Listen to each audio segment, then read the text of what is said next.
In this video, I am going to show you how you can create an alarm on your Samsung Galaxy S26 and Samsung Galaxy S26 Ultra.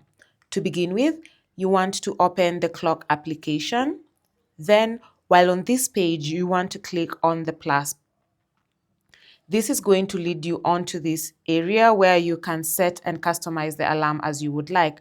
For instance, if I would like to create an alarm for 7 a.m., I can simply go and select 7 a.m. Then I can select when I would like, if I would like the alarm to repeat. Say I would like the alarm to repeat during all the weekdays to wake me up, I can do that. Then I can also come and customize the particular sound, the vibration, the snooze that I would like. And once I am satisfied with the alarm settings, I can simply click on save. There you have it.